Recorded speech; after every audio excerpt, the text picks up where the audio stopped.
The true story of the dire wolf is rooted not in fiction, but in the real prehistoric world. These animals were once very much alive and roamed the lands of ancient North and South America. Their fascinating history, studied through fossil remains and recent genetic research, reveals a complex and captivating creature that was a significant part of the Ice Age ecosystems. The dire wolf, scientifically known as Canis Enocean dirus, belongs to the family Canidae, which includes dogs, wolves, and foxes. The genus Canis encompasses various species including domestic dogs, gray wolves, and coyotes.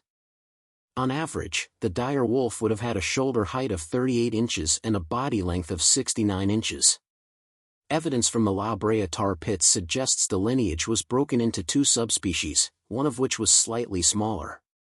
But its body size throughout the Pleistocene, a period spanning roughly 2.6 million to 11,700 years ago and defined by repeated glacial and interglacial periods, was largely stable. Much of their diet probably would have consisted of horses and camels, which evolved in North America before radiating elsewhere and eventually going extinct in their native land. Perry adds that, because many dire wolf fossils are found with broken teeth, it's believed that the animals relied on scavenging more than their distant gray wolf cousins. Morphological evidence suggests they hunted similarly to wolves, when necessary, though dire wolves may have had to hold on longer to their struggling prey. They also had a distinct preference for warmer, wetter climates, at least by Ice Age standards, and rarely ventured north of 42 degrees north latitude. The biotechnology company Colossal Biosciences, based in Dallas, Texas, claimed to have extinguished the terrible wolf, Canis dirus, a species of canine that disappeared more than 10,000 years ago at the end of the Pleistocene.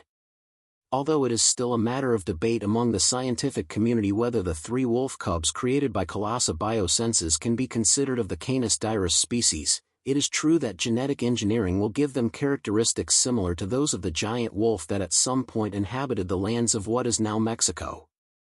Dire wolves were especially common in areas that are now part of the U.S. The La Brea tar pits in present-day California, for instance, are one of the most famous sites for dire wolf fossils, indicating that they were abundant in this region. More than 10,000 years ago, before the Mexica civilization existed, the Canis dirus, better known as the terrible wolf, inhabited practically the entire territory that today comprises Mexico, since this giant canine was present in the American continent from north to south.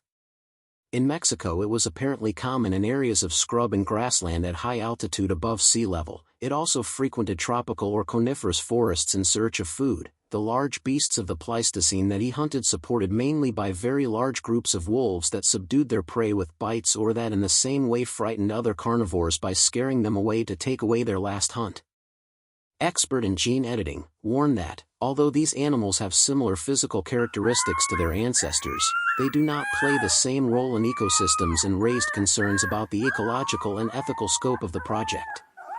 Three terrible wolf cubs, a species extinct more than 12,500 years ago, were created using ancient DNA extracted from fossils using gene editing technology, in an ambitious project to de-extinguish animals that no longer inhabit the planet.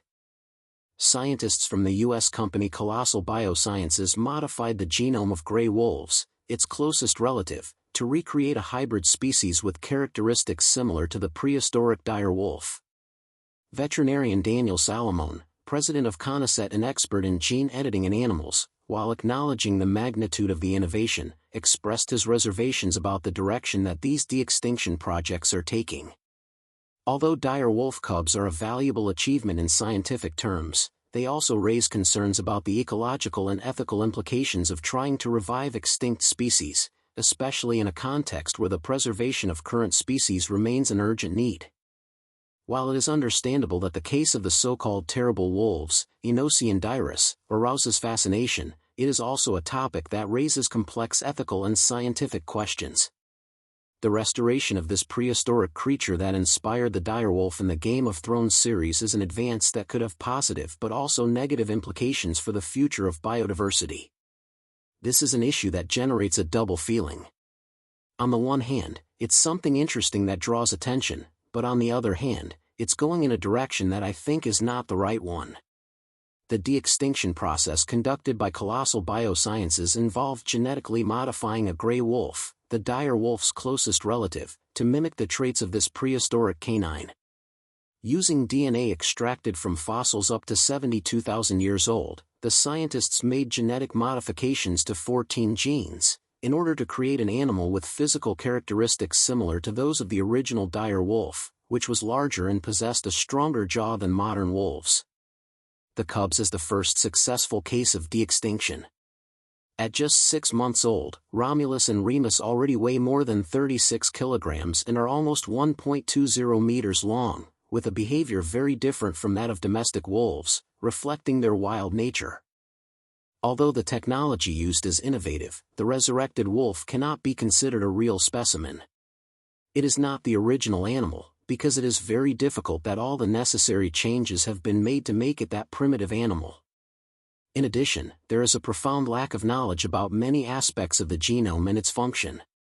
It's something that will certainly have a role that we'll discover as we go along, and we'll surely find dormant parts of the genome that play a very important role. That such advances could create animals that, although they look physically similar, would not play the same role in the biological ecosystem as extinct species. On the other hand, the president of CONICET also highlighted the risks associated with the creation of hybrid animals through cloning and genetic editing techniques. It is not that it is a wolf disguised as this animal. They have taken some attributes that this animal has and have modified it in the traditional wolf.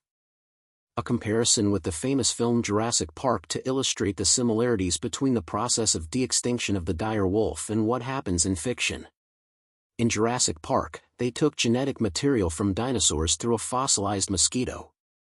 As in the film, where scientists had to fill in the gaps in the DNA with material from other animals, in this case the scientists at Colossal Biosciences used ancient dire wolf DNA extracted from fossils to assemble the genome, complementing it with genes from current gray wolves to complete the genetic profile of the extinct animal. In Jurassic Park, which showed animals created with unusual behaviors and characteristics, this defunct wolf could present traits and behaviors that are not exactly those of the original terrible wolf. The process carried out with the terrible wolf is highly debatable because they created an animal that did not exist 10,000 years ago, and that, probably, not only is that animal missing, but also the prey of that animal, among other things. That's the part you reject. Of course, the degree of attention that has been given to it will surely have a positive impact on saving existing species, but this, de-extinction, does not seem to me to be a direction that we should be following. Proponents of de-extinction argue that this technology could restore biodiversity and repair some of the damage caused by human activity, such as overhunting or habitat destruction. In addition, they point out that the return of these species could help recreate entire ecosystems, performing ecological functions that are currently absent. Examples such as the woolly mammoth or thylacine have been cited as potential candidates for their past contributions to their environments.